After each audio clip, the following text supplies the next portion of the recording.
number 67. Just do it! Honestly, the distortion on the audio when you did that was perfect. It sounded just like it. That was perfect. I honestly I would love to get that recorded like that just that bit because it was awesome. Perfect. Um let's do it. 67, just do it. Also find a way. I don't care how you do it. Accomplish the mission by any means necessary. A pure abusive argumentum ad baculum, argument from force, in which someone in power arbitrarily waves aside or overrules the moral objections of subordinates or followers and orders them to accomplish a goal by any means required, fair or foul. The clear implication is that unethical or immoral methods should be used. Example, you say there's no way you can finish the dig on schedule because you found an old pioneer grave site with a fancy tombstone on the excavation site. Well, find a way, make it disappear. Just do it. I don't want to know how you do it, just do it. This is $1 million contract. We need it done by Tuesday. See also plausible deniability. This one's really complicated, man. Holy shit. Yeah. Wow. The amount of times I've said champions find a way. Well, okay, so here's the hard part, right? Like, yeah, this one's super complex because truly, like a part of how I believe life works is to decide that you have a goal and you decide that you're going to get that goal no matter what it takes and allow the journey of getting to the goal and learning how to get there, the learning of the how as you go, to me is the ultimate experience in life. And it does require that one is willing to do whatever it takes. However, so it's like that's like that. And then and then by the way, this is me saying a belief of myself. What's interesting about this one, it's like what it's talking about it's calling this just do it, but if you really look at it, what it's really highlighting is a lack of respect for human life. So in the example it gives, it says, you found an old pioneer grave site with a fancy tombstone on the excavation site. Well, find a way, make it disappear, just do it. The issue here is not the find a way, make it disappear, just do it statements.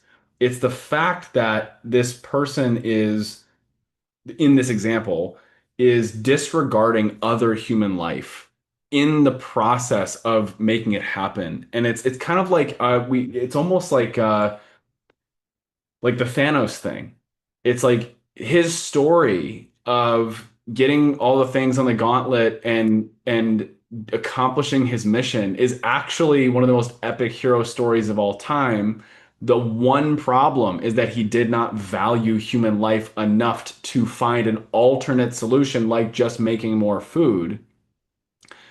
And instead was like, well, I don't value human life, so clearly that has to go away. And I think that's what's challenging for me about this one is that it doesn't it seems to me like it's pointing strongly at just simply the act of find a way, make it disappear, just do it, like and saying that's wrong when I'm like, no, I believe it's so necessary to be able to get into that energy of I'm gonna find a fucking way no matter what it takes, but not disregard human life in the process. I'm curious for your thoughts on that. Totally. I have two major examples. One is fiction, one's nonfiction. So the fiction one, um, Sarah, my girlfriend, is playing through The Last of Us Part Two right now, Nice. and the whole story is, without spoilers, is about Ellie going after to seek justice from somebody that has done her great wrong, and she has this no matter what mindset of I'm gonna make this person's uh, I'm gonna bring them to justice regardless of who gets in my way, and it's it's showing how wrong that is. Not the seeking the justice part necessarily, but to what ends do you have to go through to in order to accomplish that? And the amount of lives that she took to get there that in a lot of cases were undeserved was not worth it just for her to accomplish it. Yeah. So yeah, that whole story is definitely this one is a big part of it. This is a real life scenario that happened uh almost a decade ago that I feel extremely guilty about. Um, I One of my best friends at the time, her name was Zoe Kramer. She worked with me and Alan at Vector Marketing, and there was a time where uh, we understood that bringing people to conferences was one of the key factors to keep them retained, whether that's good or not. We just knew that in order for her to be retained, she needed to go. And the day before, or something like that, um, she got extremely uh, heavily injured on her foot, and she uh, was in more and more pain every single day. And she went to the conference, and we just I feel bad that I'm like, are you just got to do it. Like, yeah, I know you're in pain, um, but like you need this for your future. And she was convinced, like, okay, yeah, I need it. And after the conference, she was able to go to a doctor, and the doctor said that she was developing sepsis, and if they didn't start immediately working on her foot, she would have lost her foot. Mm. And um, I'm like, holy shit, that was not worth it. Like, I almost caused a person to lose a limb over this bullshit. And yeah, even to this day, I feel extremely guilty about doing that. Hmm. Mm. Yeah. Yeah, that was a tough scenario, I think. I think for me, looking back at that time in Vector, it's like I think the hard thing is I'll speak from my own experience of it. At the time, the only thing I was caring about consciously, or what was driving my conscious decisions at that time, was how to make more money. And it was the only thing I thought about, and it was primarily because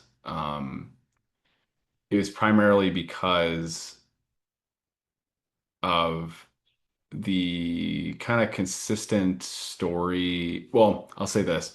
As a child, how I interpreted the divorce of my parents was that it was caused by a lack of money because of how often the scarcity of money was talked about and how much stress that created. And so as a kid, I was like, oh, I don't want to go through anything like what my parents went through. And so I want to make sure that financially I am good to go no matter what.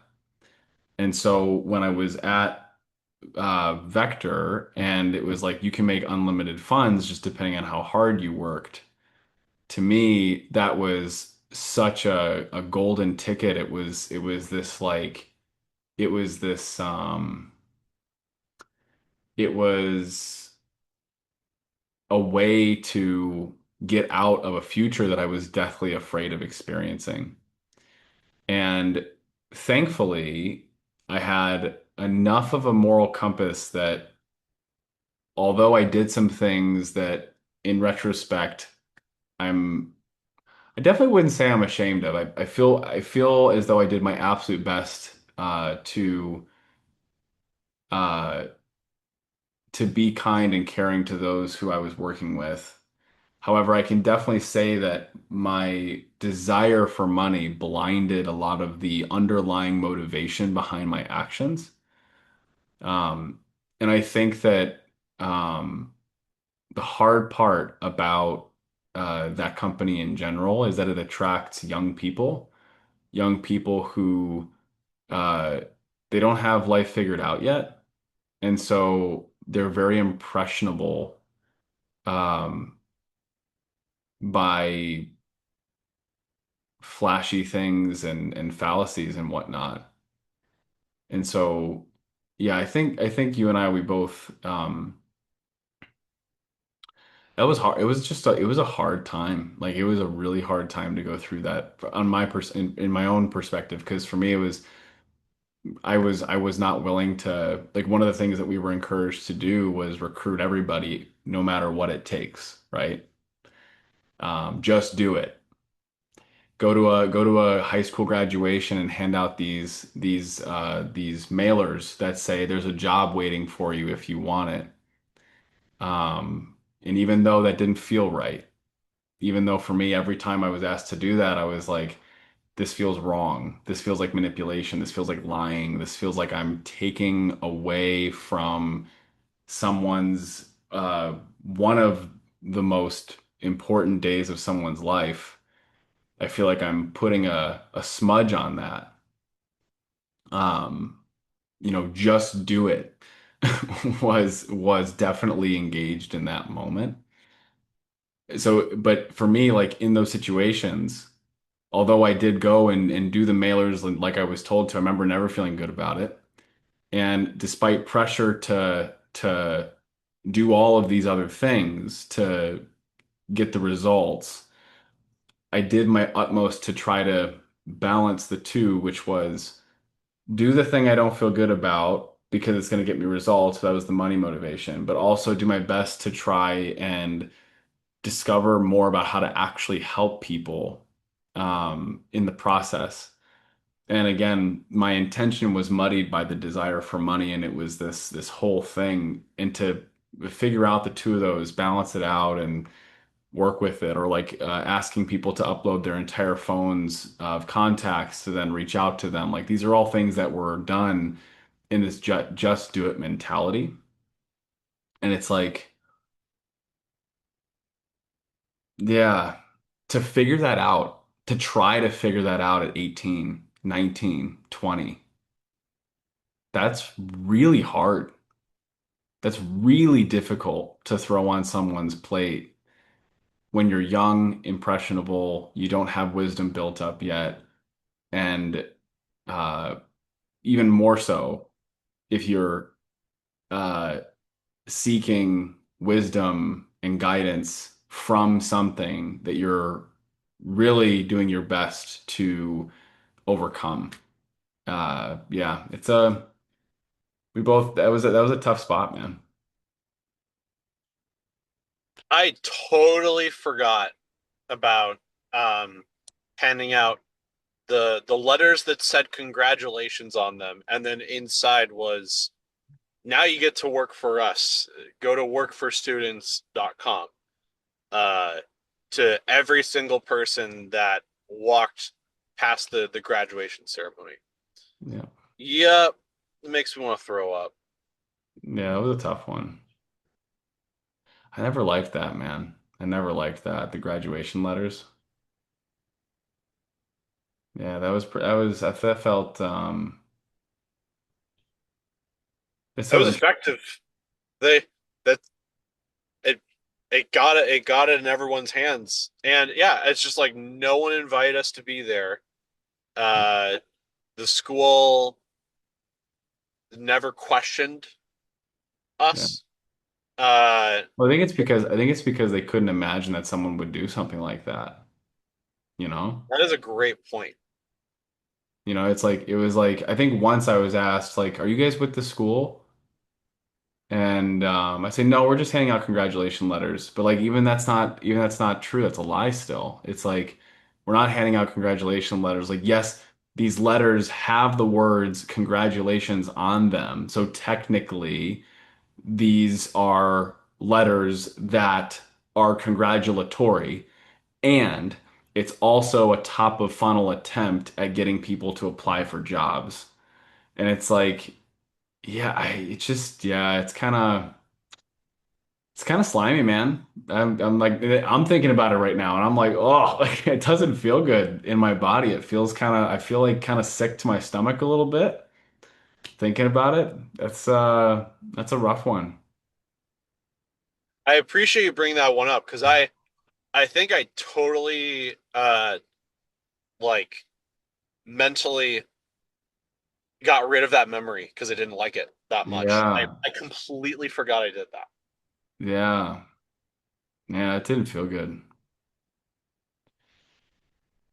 Oh, it's so challenging, man. It's interesting now, like I think it definitely fueled the reason why I do what I do now. So a lot of what I do now, like yes, emotional fitness training is the headliner thing of it, but like a lot of what I do is I really try to help people understand themselves so deeply so that they know where they naturally feel called to go based off of their innate desires, wants, needs, etc. And I think honestly, a big part of why I want to help people do that so much is because there have been places that have convinced me, and I have carried out doing things that I did not feel good about. And because I didn't know how to understand the difference between someone else's agenda, my own, and my own, like understand how to feel my body sense of like, what's my body saying yes to, what's my body saying no to, and how can I, stand in my yes and stand in my no. Because I didn't have those tools. It's like I really desire to give those to people so that they can understand what their yes is at a really deep level so that no one could ever have them go to a no. Um, because they would know what a no is for them and they'd go, yeah, nope, that's not a yes for me. Sorry, I'm gonna say no to that. Like I think back to myself like, man, what if when we were told go hand out these graduation letters at these schools, if I could have been like, that doesn't feel good for me, so I'm not gonna do it. Like, oh my God, like what like that would have been amazing. And then if you think about it, like it's possible that if um I felt strongly enough about it, and I don't think I would have, I could have then decided, do I want to make it, do I want to change? Do I want to solve this problem? Do I want to impact this company in this way or do I not? And it's like if the decision was made, yes, I do, then it's like could have changed the whole damn thing. And then if I obviously make that it's no, then I could have saved myself time and energy. But yeah, it's just this is bringing up a lot. This is a super interesting one. I'm definitely feeling the weight of that yeah, that graduation stuff, man. That was rough. That was really rough. Yeah. I tried because I would do all that stuff that was like if you just do it, it works kind of thing. Yeah. And no, not necessarily. Like that's not like sure it might help a little bit, but that doesn't mean that you're gonna automatically be successful if you do all the things exactly right. Um, so yeah, every time I did something that I'm like, I don't feel good about that because I was trying to figure out while I was working there because I think I worked there longer than you did by the end. You started earlier than me, you left earlier than me, but I think I worked there longer. Yeah, Um, I think you did. I was there from 14 to 18, so 4 years of time. okay, yeah, I was there for like 6.5 years or something like Yeah. that. So, yeah, by the end, I'm like, okay, clearly Vector has a major PR problem. Like people have this negative uh view of what vector is. So I'm like trying to figure out what exactly is causing that, and whatever that is, I want to try to not do that thing and then just run the business as ethically as humanly possible. So Yeah. that way when people are would come to my office, they'd be like, "Oh, I like how you're doing it." So, I Yeah. I got rid of the thing where it was like upload your entire contacts list and then like we'll take care of it later. And sometimes they didn't. I went from that to making sure they took out every single person they didn't want to eventually I was just like only submit people that like for sure would like be into this. Um and then way later it was uh there was a there was a thing we did called um it wasn't called alley oop. I think it was like it was like a three-way text or something like that where Yeah. we would um essentially get the person's permission to even like reach out to them in the first place. But that had extremely good results. That would have very high results of them wanting to come in when we got their permission first. So I'm like, let's do more of that. That feels better to get their permission first. And then it came to like, well, wait a minute. Shouldn't we be doing that to the representatives' referrals as well to their customers? Because they are also now convincing their customers that they need to upload all their contacts. I don't know if you were there at that point, but eventually they developed an app where just like the reps would upload all of their contacts for people for the job, the reps had an app that they gave to the customers to upload the customers' contacts, so that they could have more people to see. Um, Wow. yeah, and that was also done um, without permission. It was almost the opposite, where it was like it's better to beg for forgiveness than ask for permission. Was the way that the company wanted you to do it. Um, by the end, I was experimenting with doing the opposite, where I was saying like um, for representatives. This was like the very end before I decided to just distance myself from the company. But I was experimenting with the idea of having the representatives tell the customer, "Hey, everyone that you put on this list, we're gonna ask them if they want free uh, product, and every single person I see will get free product no matter what, even if they don't buy anything. They're going to get a veggie peeler or a steak knife or something, no matter what. So it was like you're recommending people to get free product, guaranteed. So how couldn't that be more ethical than that? And yeah, even then, that was more challenging, and yeah, I'm not sure how to do that job as ethically as possible. I feel like Vector needs some program of employment rather than I commission think and base pay model.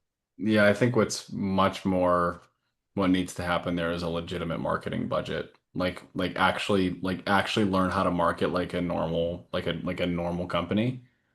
Um or I think it's two things. One, either learn how to market like a normal company and do that, or learn how to actually train people to become like to do what they say they do, which is because I do agree with this. If done with morality, meaning you are responsible, you care for other human life, and you're not willing to manipulate or take advantage.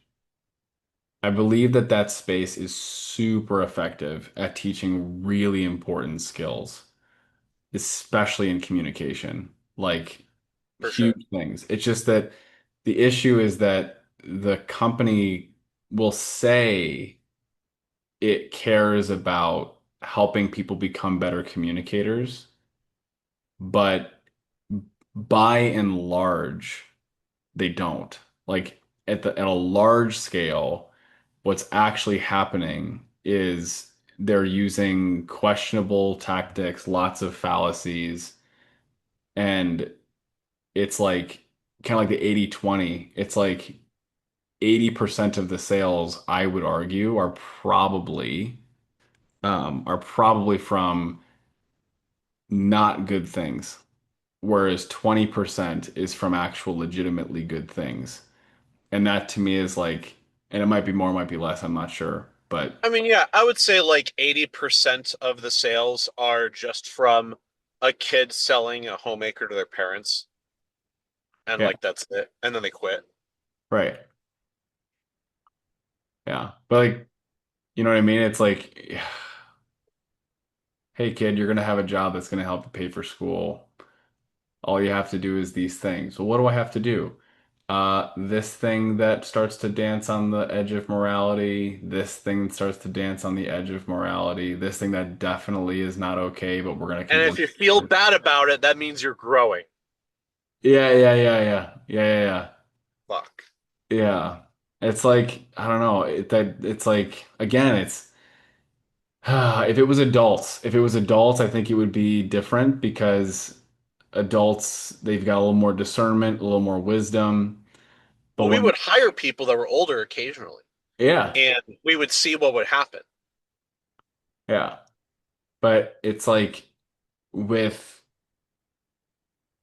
kids, it was like they don't they a lot of the times they just do what they're told, regardless of what. Sometimes it's literal kids. We would hire literally 17-year-olds. Yeah, yeah, yeah, yeah, yeah. And it's like, yeah, it's see, I think it's like if they actually cared, if they put the energy into actually teaching high level sales skills, actually teaching ethical persuasion. I think that that would solve the problem. It would take longer because they'd have to develop, they would actually have to develop the most effective sales training on the planet versus just say they have and it's not. Yeah. Um, or it's actually play the game of marketing like everybody else does. And it's like, yeah, it's it's unfortunate that by and large it still has, and most, by the way, most massive companies, they have this tolerance level for how much, like example, like a company that gets, what's a, Alan, I need your help to finish a thought. You said there is a tolerance level between, and then you didn't finish that sentence. What? oh, no, no, I'm beginning to describe it. Okay. There's a tolerance level of, I'll say it directly and then maybe the thing, but there's a tolerance level of like how much bad people are willing to do for the good in a lot of Yeah. big companies. So like company that goes and makes some really effective this probably wouldn't happen, but like this really effective solution for someone who is paraplegic. It just so happens that the chemicals they use to make that thing work get dumped into the ocean and it causes salmon to grow a third eye. Like whatever. Like that that happens a lot in big industry. And so, you know, the pursuit of doing big business without any tolerance of bad stuff, I think that's in this current state of the world. I don't think it's always going to be this way, but I think the current state of the world, that's not quite a thing yet. But even with an understandable degree of tolerance of immorality or whatever, I think Vector really swings hard. Like they tolerate a lot of not okay shit. Um, and teach people to be okay with a lot of not okay shit. Because you're growing. Right. That just means you're growing. That's the only explanation. So that, Yeah, yeah. yeah, it's tough. There's another fallacy on here that is the fallacy I'm describing right now, where anything that makes you feel bad is somehow good for you. Yeah, yeah, yeah, yeah. We'll get to that one. I forget exactly what it's called, but like it, I think it's like no pain, no gain or something like that. Yeah. Um, but yeah, so yeah, Vector would use that a lot. And while we're just, I'll just because I don't know when else we're going to talk about it. I just want to throw it out there. Um, Alan and I were district managers, and that's pretty much as high as you can get um, without being there for like a ridiculously like over 10 years Yeah. to level up any higher than that. And even then, most of my questions about the company were answered, except for where the mailers come from. Like, how did they get all of the so Vector would send out addresses to or excuse me, they would send out letters in the mail to addresses of students that just graduated from high school. And my question was, how does Vector know all of the addresses of those people? Because I would get asked that from the people that are coming in. How did you find my address? That's a great question. Let me ask. Even at my district manager level of over 6 years, they would not tell me. They would actually say, uh, we're not supposed to disclose that. So we're not going to. That's some shady shit. I'm a district manager. I should know that. I feel like. I don't know if you ever got an answer for that, but that's what I was told. That Oh. I demanded an answer after that was the answer. Was we're not supposed to tell you. I'm like, I demand to know something. And it was vaguely, the answer was vaguely like, it comes from a company whose job it is to get that information. Yeah, yeah, yeah. So yeah, did you ever get an answer from that? No, there's surprisingly, and I'm sure this is probably what they do, but I don't know for certain. There's surprisingly a lot of information that's public information. Like example, there's a company that I know that legally acquires how much money someone has available to them in this current moment with an 80/20 like certainty. And it's a company that provides that data to salespeople. So salespeople know how much money that person has so they can feel confident with their sales process. But also, if they look at someone's financial situation, they have no money, then they can just not take the call.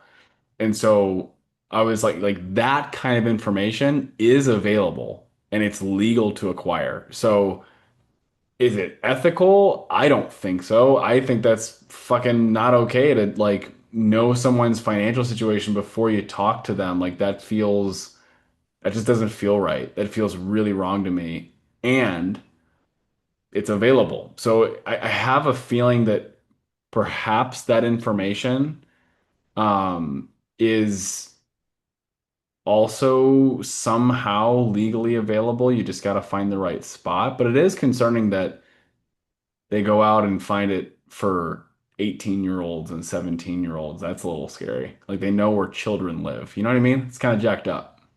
And how old they are to know when they're graduating. Yeah. Yeah. That's a little Which messed I think it is how old they are and not necessarily that they're graduating because every once in a while we would get people that were they were 17 but it was they were the year prior and so they up. couldn't actually apply. So I think it Yeah. is I feel like it's more attached to how old they are, not necessarily that they are graduating. Yeah. These are our assumptions because we were district managers and we never got fucking answers. So like that's the best you can get as far as like what does Vector do? That's our best guess. Yeah. That's so interesting. This has been a good one, man.